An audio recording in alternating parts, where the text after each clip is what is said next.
الحاقہ، المعارج، یہ دونوں صورتیں اپنے مضمون کے لحاظ سے توام ہیں۔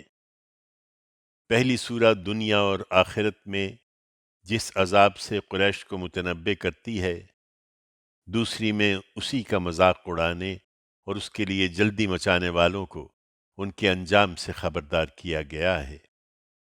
دونوں میں روئے سخن قریش کے سرداروں کی طرف ہے، اور ان کے مضمون سے واضح ہے کہ پچھلی صورتوں کی طرح یہ بھی ام القریٰ مکہ میں رسول اللہ صلی اللہ علیہ وسلم کی دعوت کے مرحلہ انذار میں نازل ہوئی ہیں۔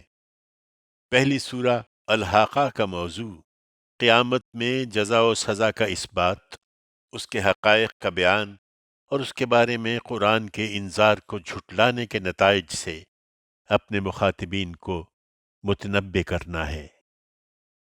دوسری سورہ المعارج کا موضوع انہی نتائج کو استہزاء کا نشانہ بنانے اور ان کے لیے جلدی مچانے والوں کو ان کے انجام سے خبردار کرنا، پیغمبر کو ان کے مقابلے میں صبر کی تلقین کرنا اور انہیں یہ بتانا ہے کہ جنت حسن عمل کی جزا ہے۔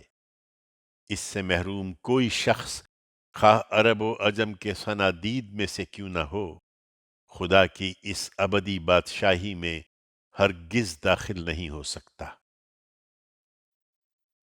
اللہ کے نام سے جو سراسر رحمت ہے، جس کی شفقت ابدی ہے۔ ہونی شدنی، کیا ہے ہونی شدنی؟ اور تم کیا جانو کہ کیا ہے وہ ہونی شدنی؟ سمود اور عاد نے اس کھڑکھڑانے والی کو جھٹلایا تو سمود اس آفت سے ہلاک ہوئے جو حد سے باہر تھی، اور عاد اس تند و تیز آندھی سے برباد ہوئے جو سرکش اور بے قابو ہو گئی۔ اللہ نے یہ آندھی انہیں جڑ پیڑ سے اکھاڑنے کے لیے 7 رات اور 8 دن ان پر ٹھہرا دی۔ پھر تم ان لوگوں کو دیکھتے کہ اس طرح اس میں پچھڑے پڑے ہیں جیسے وہ کھجور کے کھوکھلے تنے ہوں، تو اب کیا ان میں سے کسی کو باقی دیکھتے ہو؟ اور یہی جرم فرعون اور اس سے پہلے کے لوگوں نے کیا، اور ان بستیوں نے بھی جو تلپٹ ہو گئیں، اس طرح کہ ان سب نے اپنے پروردگار کے رسول کی نافرمانی کی، چنانچہ اس نے انہیں ایسی پکڑا جو اپنی شدت میں بڑھتی چلی گئی۔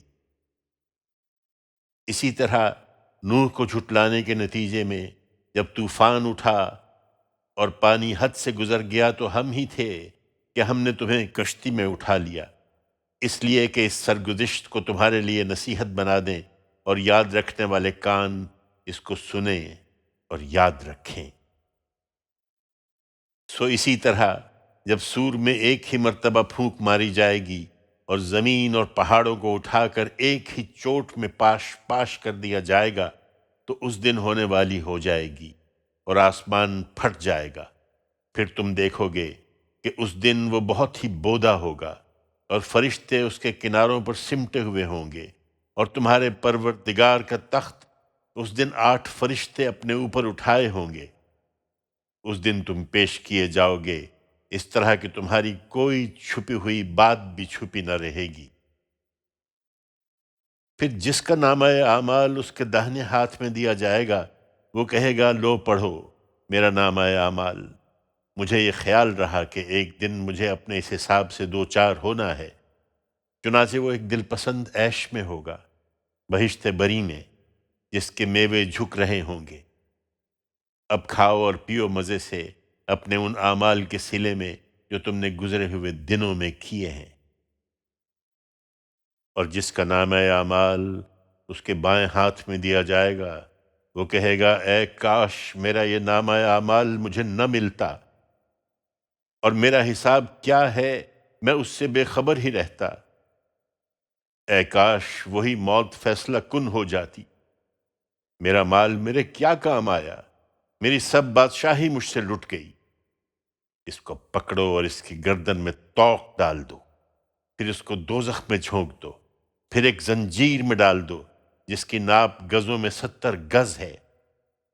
یہ نہ اللہ بزرگ و برتر کو مانتا تھا اور نہ فقیروں کو کھانا کھلانے کی ترغیب دیتا تھا، اس لیے آج یہاں اس کا کوئی غمخوار نہیں ہے، اور دھوون کے سوا اس کے لیے کوئی کھانا نہیں ہے، اس کو یہ گنہگار ہی کھائیں گے۔ سو نہیں، یہ کسی شیطان کا الہام نہیں ہے، میں اس کی شہادت پیش کرتا ہوں جسے تم دیکھتے ہو، اور اس کی بھی جسے تم نہیں دیکھتے، کہ بے شک یہ ایک رسول کریم کا کلام ہے، اور یہ کسی شاعر کا کلام نہیں ہے، تم لوگ کم ہی مانتے ہو، اور نہ کسی کاہن کا کلام ہے، تم لوگ کم ہی سمجھتے ہو، یہ رب العالمین کی طرف سے نازل ہوا ہے۔